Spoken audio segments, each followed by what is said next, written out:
Banjir bandang menerjang permukiman warga di Kecamatan Sukolilo, Kabupaten Pati, Jawa Tengah. Banjir bandang terjadi setelah hujan deras mengguyur kawasan Pegunungan Kendeng. Derasnya arus air bercampur lumpur membuat warga panik. Sungai yang berada di pinggir jalan juga tak mampu menampung tingginya debit air. Selain menghambat jalur Pati Grobogan, banjir bandang menghanyutkan sejumlah barang milik warga. Selasa malam banjir bandang mulai berangsur surut. Petugas BPBD Pati bersama warga berupaya membersihkan material lumpur yang tersisa.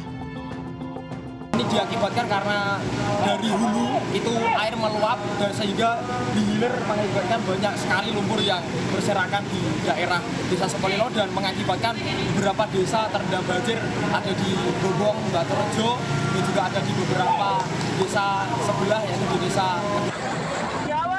Banyaknya penggundulan hutan dan penambangan diduga menjadi penyebab terjadinya banjir bandang. Dari Pati, Jawa Tengah, Lazarus Sandi, iNews melaporkan.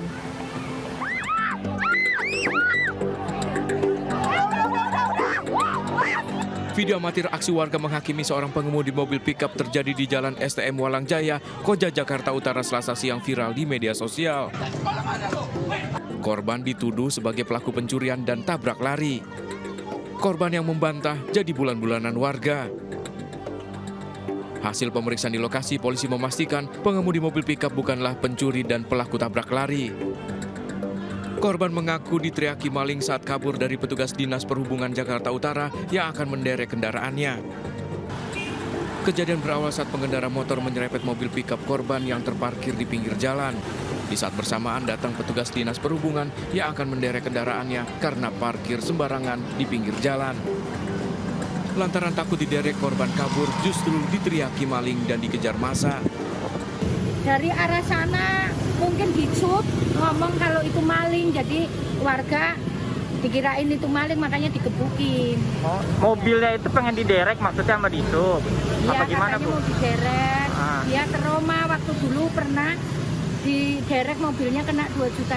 Dia karena takut ataupun dia tidak mau mobil diderek, dia melarikan diri membawa mobil itu, dan menurut keterangannya sempat ada yang teriakin dia maling, sehingga massa mengejar-ngejarnya. Hingga kini polisi masih mendalami kasus dan mencari pelaku yang meneriaki korban sebagai maling. Dari Jakarta, Rizky Falupi, iNews melaporkan.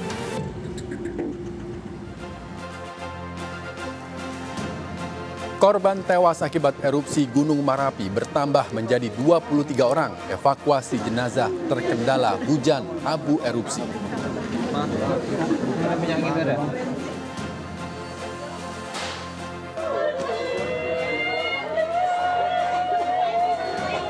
Seorang siswi SMK di Kota Medan tewas di kamar kos usai dicekoki miras oleh 4 pria yang dikenal lewat sosmed.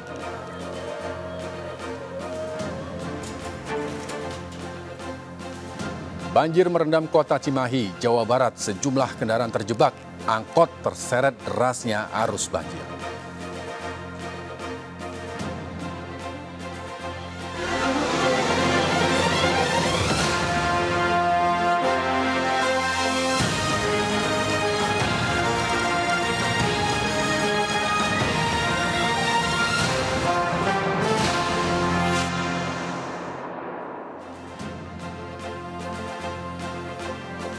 Halo pemirsa, jelang Natal dan Tahun Baru harga cabai rawit di Jakarta melonjak hingga Rp110.000 per kilogram. Nyaris setara dengan harga daging sapi. Saya Rizky Hasan, inilah seputar iNews Siang selengkapnya.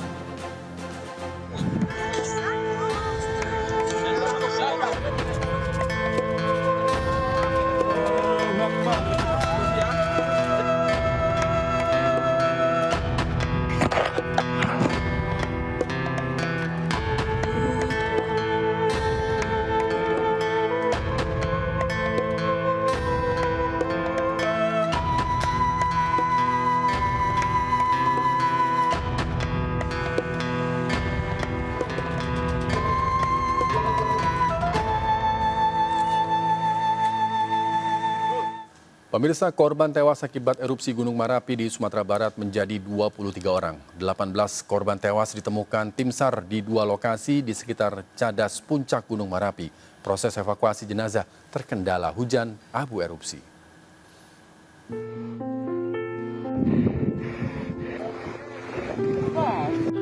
Proses evakuasi korban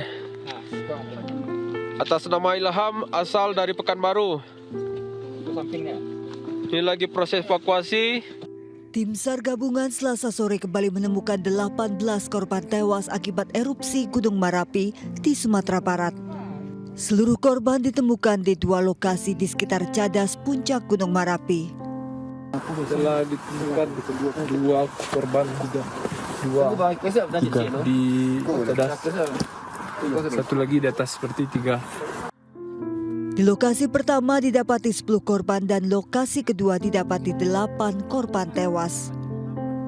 Selain harus melewati medan yang curam, proses evakuasi korban sempat terkendala cuaca dan hujan abu erupsi Marapi. Curam. Dengan curam. Tunggu di bawah sebelah situ cerah. Lokasi pertama itu diperkirakan dengan lokasi kedua itu ada 18 orang. Nah ini yang akan kita evakuasi sore ini sampai dengan malam. Nanti kita lihat cuacanya, situasinya, insya Allah kita bisa menyelesaikan evakuasi ini. Hingga Selasa malam sudah 20 korban tewas berhasil dievakuasi dari puncak Gunung Marapi. Evakuasi 3 korban tewas lainnya akan dilanjutkan pagi ini. Untuk kendala di lapangan hari ini adalah untuk kendala di lapangan selama proses berjalan. Pada saat tim kita melakukan evakuasi, Gunung Merapi mengeluarkan masih beraktivitas dan masih mengeluarkan erupsi, sehingga menghambat proses evakuasi bagi teman-teman kita yang di lapangan.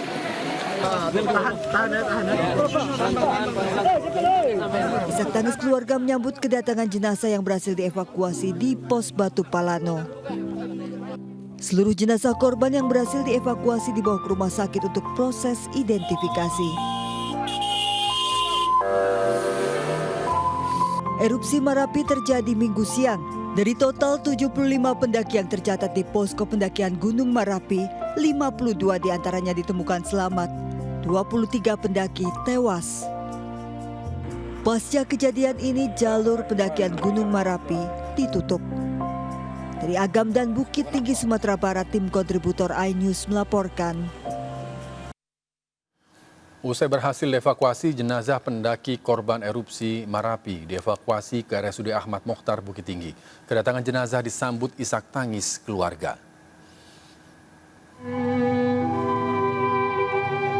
Iring-iringan ambulans membawa jenazah pendaki korban erupsi Marapi tiba di RSUD Dr. Ahmad Mokhtar Bukit Tinggi Sumatera Barat.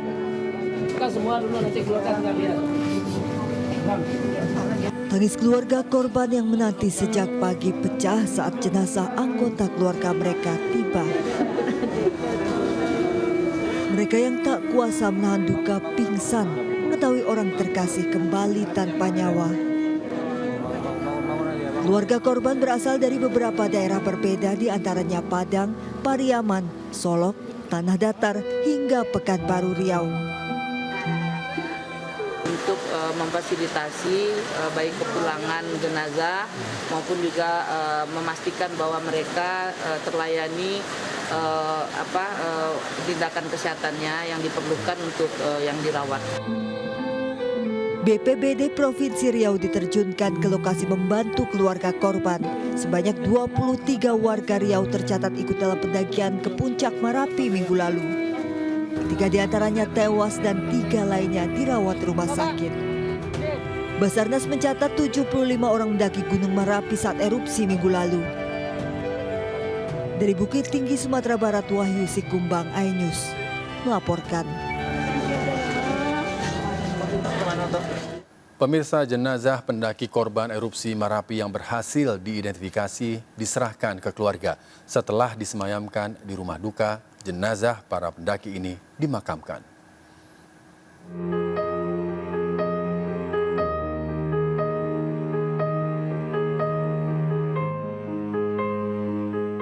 Sempat hilang dan dicari, Muhammad Al-Fikri, mahasiswa semester 3 Politeknik Negeri Padang, ditemukan dalam kondisi tak bernyawa. Al-Fikri berhasil dievakuasi dan diidentifikasi Senin dini hari. Jenazah pemuda 19 tahun ini dimakamkan tak jauh dari rumah duka di Kotolua, Kecamatan Pau, Kota Padang, diwarnai duka mendalam keluarga. Pemakaman korban juga turut dihadiri rekan kampus korban. Al-Fikri mendaki bersama 18 orang rombongan. 14 pendaki merupakan mahasiswa Politeknik Negeri Padang. Ketika menunggu, baru kemudian ada info ya. Dari rumah sakit, ada jenazah, kemudian kita lihat ternyata setelah dicek cek fisik sama ada tanda lahir juga, ternyata benar. Jenazah pendaki korban erupsi Marapi Nurfa Afitri Selasa siang dimakamkan di kampung halamannya di Korong Kampung Dalam, Nagari Gadur, 6 Lingkung, Padang Pariaman. Nurfa Afitri mendaki Marapi bersama 4 temannya. 2 rekan korban selamat dirawat di rumah sakit, sementara 2 rekan korban lainnya yang rumahnya tak berjauhan dari rumah korban masih dicari. Pemakaman korban dihadiri kerabat dan rekan korban.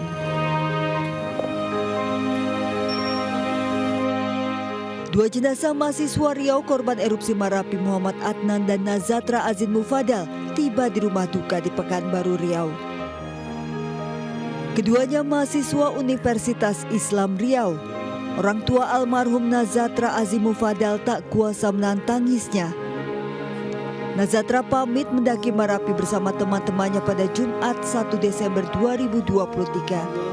Namun saat kembali sudah tak bernyawa. Sebelum kejadian, sang ayah sempat beberapa kali menghubungi korban. Ya, sebelum berangkat dia minta main futsal dulu. Dia main futsal dulu sempat sama teman-temannya ya. Sebenarnya kamu pergi dia akan main futsal. Main futsal dia katanya. Dikerja, setelah pulang futsal baru dia berangkat. Iya. Jumat sore. Sabtu jam pagi jam 10 ada dia jam Sabtu dia masih di Lepo. Setelah melihat berita erupsi Marapi, orang tua korban khawatir hingga menerima kabar korban ditemukan tak bernyawa. Tim kontributor iNews melaporkan. Pemirsa, erupsi Marapi hari Minggu lalu menyisakan duka dan trauma mendalam bagi korban selamat. Salah satu korban selamat mengaku berlindung di bawah batu besar dekat Cadas Marapi saat erupsi terjadi.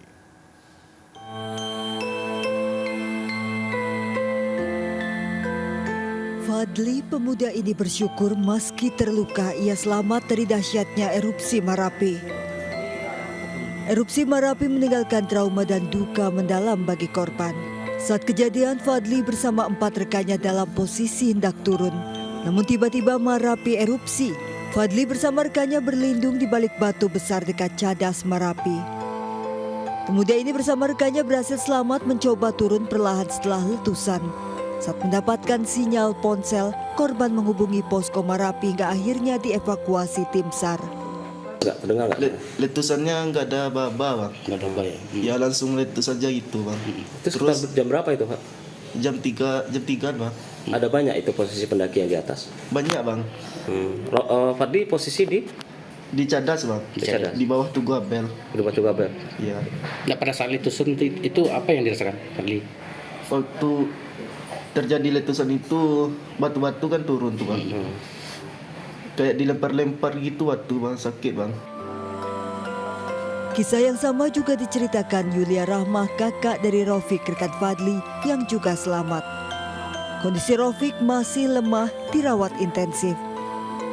Fadli bersama rekan-rekannya yang selamat dirawat di RSUD Padang Panjang dengan luka bakar 10 hingga 15%. Dari Padang Panjang, Sumatera Barat, Agung Sulistyo, iNews melaporkan. Evakuasi 3 korban tewas pagi ini kembali dilanjutkan. Tim SAR juga melakukan penyisiran karena dikhawatirkan masih ada korban yang tidak terdeteksi. Kita bergabung dengan Wahyu Sikumbang yang berada di posko postmortem di Bukit Tinggi, Sumatera Barat. Ya Wahyu, bagaimana proses evakuasi hari ini? Kabarnya tim SAR juga melakukan penyisiran. Ya, selamat pagi Rizky. Ya betul, pagi ini penyisiran terhadap kemungkinan adanya korban di sekitar kawasan Marapi kembali dilanjutkan. Tapi cuaca yang kembali turun hujan dan masih adanya erupsi diperkirakan itu akan membuat kendala. Sementara untuk 3 jenazah yang sudah dievakuasi dari atas puncak dalam perjalanan menuju ke bawah itu setelah sampai di bawah langsung dibawa ke Rumah Sakit Ahmad Mukhtar di posko postmortem. Sementara di posko postmortem ini beberapa keluarga korban sudah menunggu. Gitu, Rizky. Baik, Wahyu, 3 korban yang sudah dievakuasi oleh tim SAR, apakah sudah teridentifikasi? Baik, Rizky. Untuk 3 jenazah itu belum sampai di Rumah Sakit Ahmad Mukhtar. Sementara proses identifikasi terhadap 1 korban lagi yang tadi malam dihentikan sementara dan dilanjutkan pagi ini, itu yang masih berlangsung, Rizky. Baik, terima kasih Wahyu Sikubang atas laporannya. Selamat bertugas kembali. Kita ke informasi berikutnya, pemirsa. Diguyur hujan deras selama 2 jam, sejumlah titik di kota Bandung terendam banjir membuat jalanan macet. Banjir juga diperparah dengan meluapnya aliran sungai di kawasan Lembang.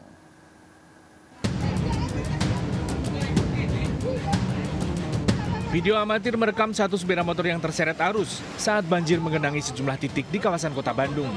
Pemilik motor tak kuat memegang sepeda motornya yang jatuh terseret arus banjir. Pasca diguyur hujan deras selama 2 jam, sejumlah titik di kota Bandung terendam banjir. Seperti di kawasan Cibaduyut, Jalan Muhammad Toha, dan Jalan Kopo. Ketinggian banjir bervariasi hampir 1 meter menggenangi jalan membuat lalu lintas macet total.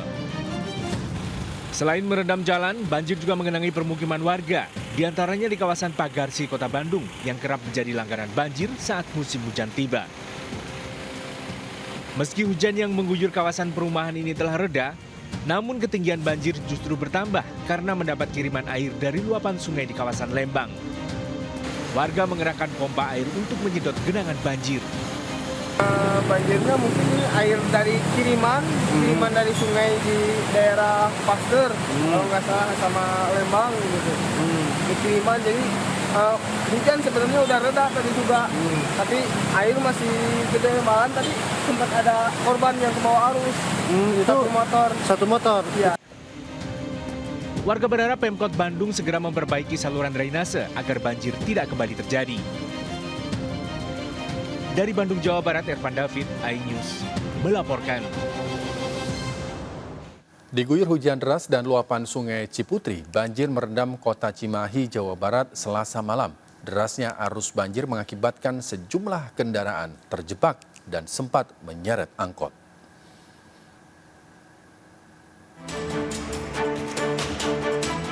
Angkutan kota ini terjebak dan sempat terseret derasnya arus banjir yang merendam kawasan Jalan Cimahi Tengah, Kota Cimahi Selasa malam. Warga berupaya mengevakuasi penumpang yang ada di dalam angkot. Angkot ini terjebak akibat memaksa menerobos banjir. Hujan deras yang mengguyur kota Cimahi dan sekitarnya membuat sungai Ciputri, Cigugur meluap hingga merendam ratusan rumah warga. Angkot gimana Pak itu Pak? Mungkin swadaya masyarakat tadi dibantu sama masyarakat. Bantu warga. Tapi nggak penumpang kan ada penumpang? Nggak ada penumpang. Penumpang berapa orang lah, 2 orang gitu. Tapi hanya dikeluarin bisa ya. Selamat ya Kang, selamat. Berapa? Selamat ya. Selamat, alhamdulillah. Banjir dengan cepat surut, namun sejumlah jalan mengalami kemacetan. Kawasan ini dikenal sebagai wilayah langganan banjir yang disertai arus deras setiap kali hujan deras. Warga berharap pemerintah bisa segera mengatasi banjir dengan memperlebar drainase. Dari Cimahi, Jawa Barat, Yono Wahyu melaporkan. Pemirsa, berhati-hatilah beraktivitas di luar rumah saat hujan deras. Seorang petani tewas tersambar petir saat menggarap sawah bersama istrinya. Sang istri histeris di lokasi kejadian. Tangis histeris Daeng Bundu pecah mengetahui suaminya tewas akibat tersambar petir. Kejadian berawal saat Pak Sutiri ini nekat menggarap sawah di Desa Parang Lompoa, Ponto Lampangan, Kabupaten Goa, Sulawesi Selatan saat hujan lebat. Warga yang mengetahui kejadian langsung mengevakuasi jasad korban ke rumah duka. Ini bersama istrinya masih sementara menggarap di sawahnya dan tiba-tiba tersambar petir dan seketika almarhum ini meninggal dunia di tempat. Kira-kira kejadiannya mungkin sekitar jam 5 sore dan kita juga baru. Korban saat ini tengah disemayamkan di rumah duka dan akan dimakamkan di tempat pemakaman umum desa setempat Rabu siang. Dari Kabupaten Goa, Sulawesi Selatan, Bukma iNews melaporkan. Diguyur hujan deras, tebing setinggi 15 meter di Depok, Jawa Barat longsor menimpa rumah. Warga khawatir akan terjadi longsor susulan.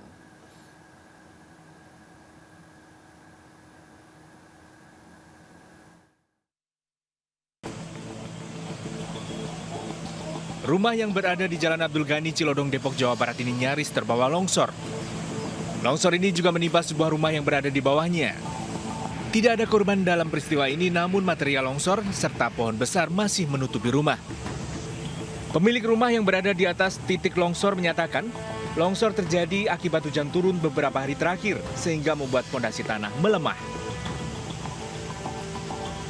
Hujan deras. Hujan deras. Hujan deras. Itu ada temboknya Pak sebelumnya Pak? Ada tembok pagar. Tembok pagar. Iya. Terus karena hujan jadi tanahnya yang nggak kuat. Longsor. Belum ada penanganan dari dinas terkait. Warga mengaku khawatir jika terjadi longsor susulan, mengingat hujan dengan intensitas tinggi yang diperkirakan masih akan terus terjadi. Dari Depok, Jawa Barat, Rizky, iNews melaporkan. Pemirsa, alat berat dikerahkan untuk mengevakuasi material longsor yang menutup jalan di Kabupaten Humbang, Hasundutan, Sumatera Utara. Saat ini masih ada sejumlah korban yang belum ditemukan. Selain mencari di antara timbunan material longsor, tim SAR juga mencari korban yang tenggelam di Danau Toba. 5 unit eskavator diterjunkan untuk mengevakuasi batu-batu berukuran besar yang menutup jalan muara. Sebelumnya, jalan penghubung antar kecamatan ini terputus total akibat tertimbun material longsor beberapa hari lalu. Hingga saat ini masih ada 10 warga korban longsor yang belum ditemukan. Pencarian dilakukan oleh tim SAR gabungan, baik di timbunan material longsor maupun di area Danau Toba. Tanah longsor yang menutup kawasan desa Simanggu Lampe, Bukit Raja, Kabupaten Humbang, Hasundutan ini diduga akibat pembalakan liar di wilayah hulu.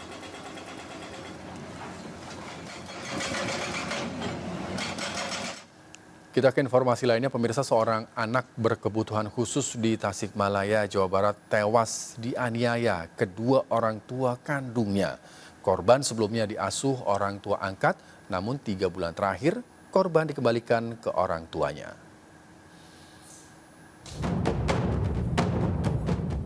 Makam AN bocah 10 tahun dibongkar petugas untuk diotopsi. Korban merupakan anak berkebutuhan khusus tewas dianiaya oleh kedua orang tua kandungnya, SM dan BK. Tersangka menganiaya korban 3 bulan terakhir sebelum kematiannya. Sebelumnya korban sejak kecil diasuh oleh orang tua angkatnya dan baru 7 bulan terakhir korban dikembalikan kepada orang tua kandungnya. Dari pemeriksaan, tersangka tega menganiaya korban yang berkebutuhan khusus lantaran kedua tersangka memiliki temperamen tinggi saat mengasuh korban yang kerap menangis. Kasus ini terbongkar setelah adanya laporan dari orang tua angkat korban yang menemukan kejanggalan pada tubuh korban dengan banyaknya luka. Salah satunya luka tusukan di perut korban. Kedua orang tua ini memiliki temperamen yang lebih ya, saat mengasuh anaknya yang sudah lama tidak diasuh. Karena anak ini korban masuk anak yang berkebutuhan khusus. Kesel sering nangis kali ya Pak, bisa ya? Korban dianiaya oleh orang tuanya menggunakan peralatan rumah tangga. Akibat perbuatannya, kedua tersangka terancam 15 tahun penjara. Dari Tasikmalaya, Jawa Barat, Asep Juharyono, iNews melaporkan. Jelang Natal dan Tahun Baru, harga cabai rawit merah di pasar tradisional di Jakarta Pusat kian pedas, bahkan nyaris setara dengan harga daging sapi, yakni Rp110.000 per kilogram. Tak hanya dikeluhkan konsumen, tingginya harga cabai juga dikeluhkan para pedagang yang mengaku mengalami penurunan omset penjualan.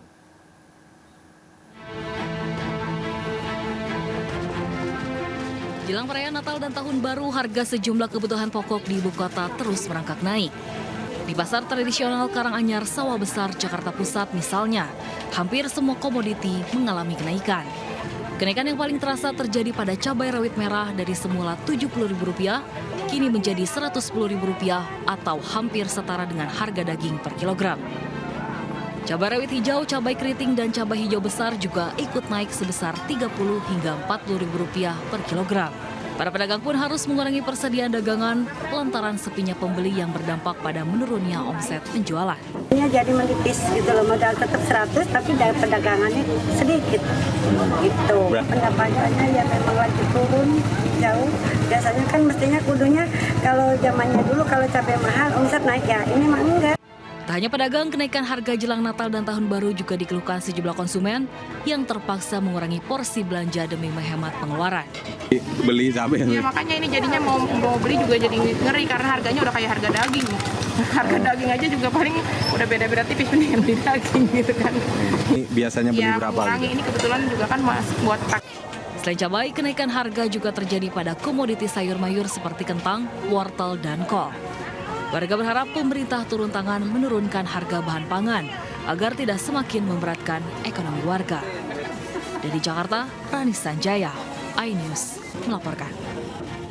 Tak hanya di ibu kota, kenaikan harga komoditas juga terjadi di sejumlah daerah. Di Bengkulu, harga cabai terus meroket hingga menembus Rp100.000 per kilogram.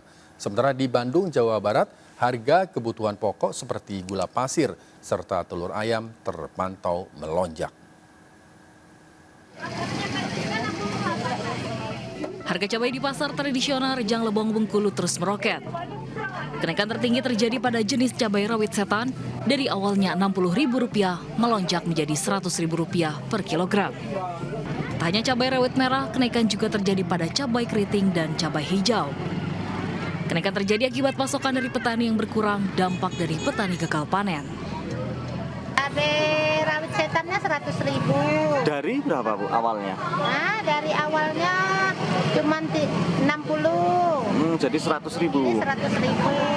Sekarang cabai rawit laris atau malah turun?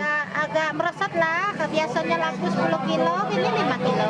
Oh, Dampak kenaikan harga cabai, pedagang mengaku mengalami penurunan omset hingga 50%. Setelah 3 uang di Bandung, Jawa Barat, harga sejumlah bahan pokok mengalami kenaikan yang signifikan. Harga telur yang semula Rp26.000 kini menjadi Rp28.000 per kilogram. Sementara gula pasir yang sebelumnya dibanderol Rp15.000 kini menjadi Rp18.000 per kilogram. Selain mengalami kenaikan harga, stok gula pasir di pasaran juga terbatas. Ya kalau nyetok kalau 4 karung 5 karung lah, paling sekarang nyetok 2 karung. Selain gula, apalagi sembako yang naik? Gula, telur ya. Itu dari berapa ke berapa Pak? Tadinya 25-26, sekarang 28. Diperkirakan harga sembako akan terus alami kenaikan saat mendekati Natal dan Tahun Baru. Warga berharap pemerintah turun tangan mengatasi kenaikan harga di pasaran. Tim Liputan iNews melaporkan. Pemirsa, KPU mengeluarkan format baru aturan debat Capres-Cawapres Pemilu 2024. Jika sebelumnya Capres dan Cawapres diberikan kesempatan khusus untuk debat tanpa didampingi pasangannya, pada debat Capres 2024, Capres dan Cawapres hadir berpasangan. Yang membedakan adalah porsi bicaranya. Lalu apa komentar warga?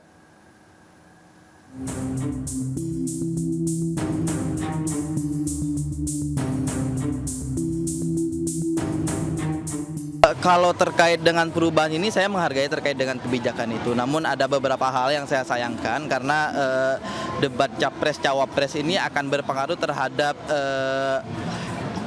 mindset masyarakat untuk menentukan pilihan ya. Karena dengan adanya debat kandidat yang tahun kemarin itu Capres-Cawapres, sekarang hanya Capres, jadi kita tidak mengetahui terkait dengan potensi kredibilitas yang dimiliki oleh calon wakil presiden tahun 2024 ini. Bagi saya kemampuan dari debat Capres-Cawapres itu berpengaruh kalau berbicara angka sekitar 50%. 50%-nya itu kembali kepada track record mereka.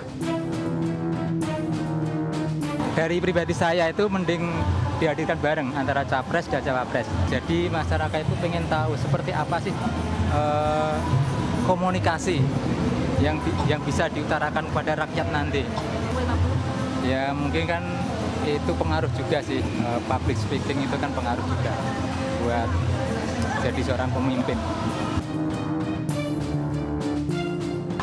Jadi intinya kalau bisa buktikanlah ya Wapres itu ke masyarakat untuk debat itu nanti. Intinya saya nggak mau kalau itu ada menghilangkan Cawapres untuk debat. Supaya masyarakat itu jangan dibuat bimbang ya. Jadi katakan mau milih paslon 1, 2, 3 itu jadi bisa menilai. Pokoknya intinya hasil dari debat itu pengaruh banget. Bagus sih, kalau menurut aku mending yang sekarang sih lebih simpel aja kan daripada yang lalu, jadi lebih yang sekarang prefer. Kalau aku dari tanggung jawab, pertama itu tanggung jawab, terus cara mereka bekerja, satset atau enggak, dan lebih ke ini sih, apa namanya, track record, track, iya kan track ya.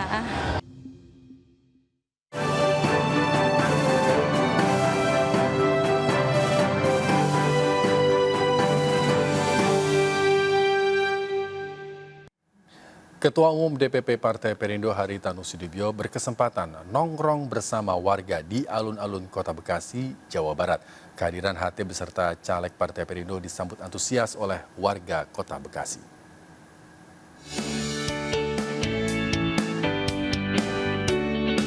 Ketua Umum Partai Perindo Haritanu Sudibyo ditemani caleg DPR RI Dapil Jawa Barat 6 Vicky Prasetyo menikmati suasana malam di alun-alun Kota Bekasi.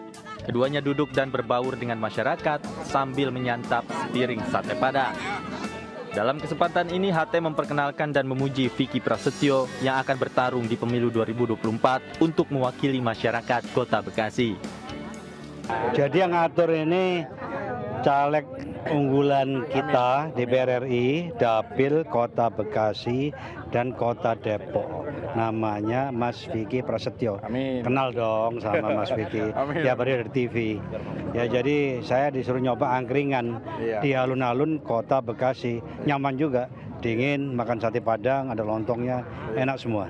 Ya luar biasa lah ketum nongkrong bareng ya, tahulah kita figur beliau itu seperti apa sebagai sosok seorang ya konglomerat yang sukses dan lain-lain, tapi nongkrong bersama membuktikan bahwa Perindo itu tidak ada batasan dan tidak ada diskriminasi, tidak ada kasta sosial. Kita nongkrong sama-sama, kita duduk sama-sama, makan sama-sama. Kedatangan HT di alun-alun Kota Bekasi sekaligus menjadi momen untuk mengajak masyarakat mengenal arti pemimpin menjelang pemilu 2024. Dari Kota Bekasi, Jawa Barat, Esra Ambarita, Damar Wicaksono, iNews melaporkan. Calon Presiden Partai Perindo Ganjar Pranowo diangkat sebagai warga kehormatan oleh suku adat Dayak di hadapan ratusan tokoh masyarakat setempat. Sementara Cawapres nomor urut 3 Mahfud MD bersama sejumlah tokoh hadir dalam pengajian kebangsaan di Posko Teku Umar. Calon Presiden nomor urut 3 Ganjar Pranowo diangkat sebagai warga kehormatan oleh suku adat Dayak. Pengangkatan Ganjar menjadi warga kehormatan dilakukan di hadapan ratusan tokoh masyarakat setempat.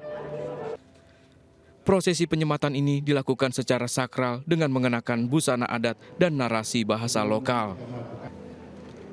Ganjar disematkan rompi adat kalung manik yang berarti amanah masyarakat kepada Ganjar serta gelang manik yang bermakna ikatan kekeluargaan. Selain itu disematkan juga bluko yang memiliki arti sebagai pemimpin yang menerima amanah dari tokoh adat. Maka saya menyampaikan terima kasih. Bapak Ibu berkenan merawat, mengawal keindonesiaan secara bersama-sama. Itu penting. Maka kalaulah kemudian kita ingin membangun daerah, lokalitas, budaya, rasa-rasanya tidak boleh diambil. Sementara Cawapres nomor urut 3 Mahfud MD melakukan serangkaian aktivitas pada hari ke-8 kampanye, salah satunya hadir dalam pengajian kebangsaan di Posko Tengku Umar. Sejumlah tokoh nasional kedapatan juga hadir dalam pengajian kebangsaan, diantaranya Yeni Wahid dan Tuan Guru Bajang Zainul Majdi. Ada Mbak Yeni nunggu. Yang lain sudah mulai, Pak.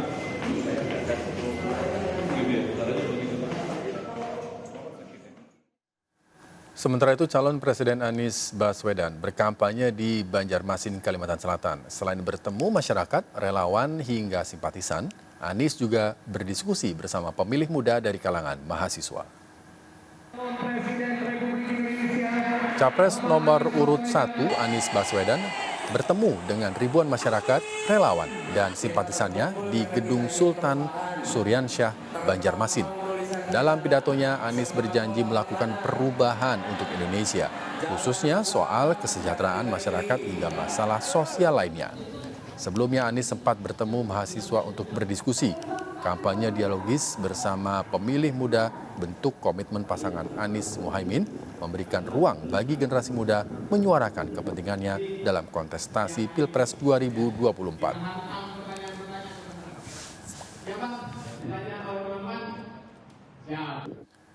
Sementara Capres nomor urut 2 Prabowo Subianto mengisi hari kampanyenya dengan menjalankan tugas sebagai Menteri Pertahanan. Prabowo menerima kehadiran mantan Kepala BIN Jenderal TNI Purnawirawan Hendro Priyono di kantor Kemenhan. Calon Presiden nomor urut 2 Prabowo Subianto mengisi hari ke-9 kampanye dengan menjalankan rutinitas sebagai Menteri Pertahanan. Prabowo menerima kunjungan mantan Kepala BIN Jenderal TNI Purnawirawan Hendro Priyono di kantor Kemenhan RI. Pertemuan Menhan RI yang didampingi oleh Asisten Khusus Menhan Bidang Manajemen Pertahanan Letjen TNI Purnawirawan Syafri Samsudin diisi makan siang bersama.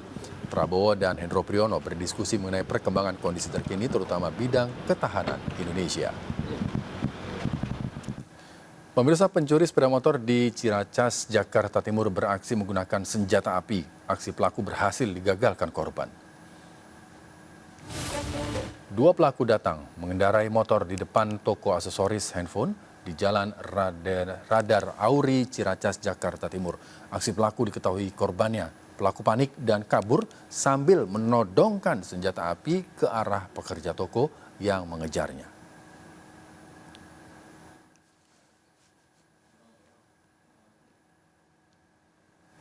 Seorang siswi SMK di kota Medan tewas di kamar kos usai dicekoki miras oleh 4 pria yang baru dikenalnya di sosmed. Dalam kondisi mabuk, korban diduga diperkosa. 1 pelaku telah ditangkap.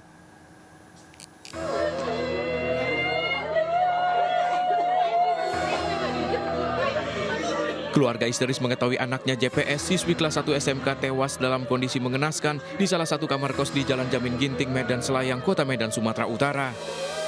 Korban ditemukan oleh kedua orang tuanya dalam kondisi kritis, diduga diperkosa oleh sejumlah pria usai dicekoki minuman keras. Saat dibawa ke rumah sakit Adam Malik Medan, nyawa korban tak bisa terselamatkan. Saat ditemui anak saya tadi, dia tidak kejang, tapi dia tidak sadarkan diri, matanya udah ke atas seperti ini. Kunci kamar kos itu kepada teman saya katanya. Itulah untuk dilakukannya aksi bejatnya tadi, aksi pencabulannya tadi sama anak saya. Dari keterangan temannya, korban berkenalan dengan seorang pria di media sosial dan dibawa pergi saat pulang sekolah.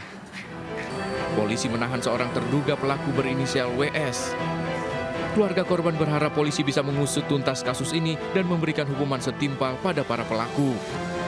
Dari Medan, Sumatera Utara, Adi Palapa, iNews melaporkan. Ketua Umum DPP Partai Perindo yang juga caleg DPR RI Dapil Banten 3, Hari Tanu Sudibyo, memberikan pinjaman gerobak kepada para kader yang ada di kota Tangerang.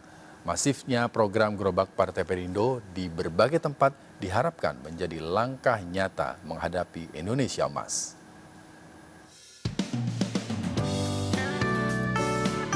Lima orang kader Partai Perindo menerima pinjaman gerobak Perindo di kantor DPD Partai Perindo, Kota Tangerang, Banten.